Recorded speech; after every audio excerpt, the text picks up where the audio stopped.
Two couples came across a well-dressed man laying on the sand on Somerton Beach, just outside of Adelaide, Australia, on a chilly winter night. He had his back against the sea wall, and seemed either inebriated or asleep. The pair continued their journey without giving it any thought. Police received a call the following morning reporting the discovery of a deceased person on the beach. The man from the previous night was dead when police arrived. He was a 40 to 50-year-old male standing 5 feet 11 inches tall, with no money or identity, and all the clothes tags had been purposefully removed. Cigarettes, matches, gum, bus and train tickets, 2 hair combs, and gum were all found in his pockets. Although experts were unable to determine the exact cause of the Somerton man's demise, 3 medical witnesses who gave testimony at an inquest into the case concurred that his demise was not natural.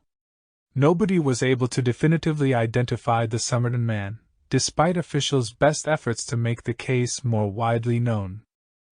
Police discovered a luggage they believed to be his at the Adelaide railway station 1 month after his passing. A shaving brush, shoe polish, knife, scissors, screwdriver, and various clothing items, some of which were labeled with variations of the name T. Keane, were contained inside.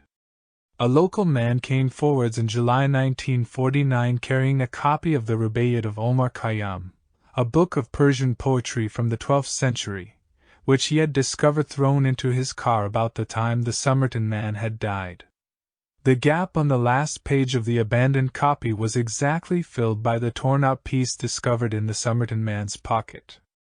It was quickly connected to Jessie, Jo Thompson, a nurse who resided close to the location where the body was discovered, because it was inscribed with the phrase Tamam shud, which is Persian meaning, "It's finished," or "It's concluded." When seeing the death mask of the Somerton man, Thompson showed signs of being totally taken aback. She denied knowing the man, though, and the police didn't question her further about it.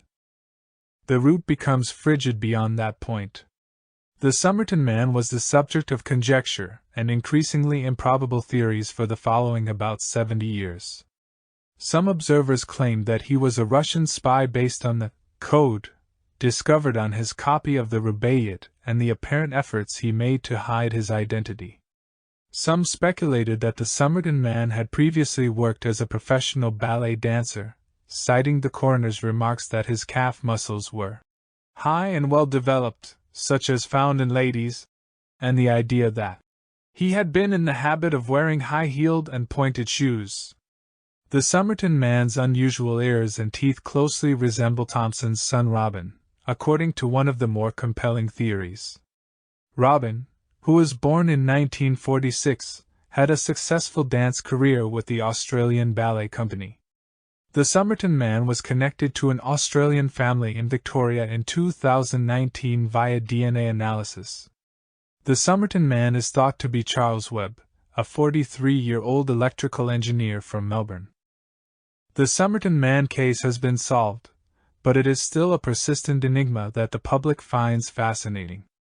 Families and friends of Amelia Earhart are still looking for her, and young women who want to be aviators and adventurers carry on her tradition. Despite being recognized, the Somerton man will always stand for the world's unanswered questions.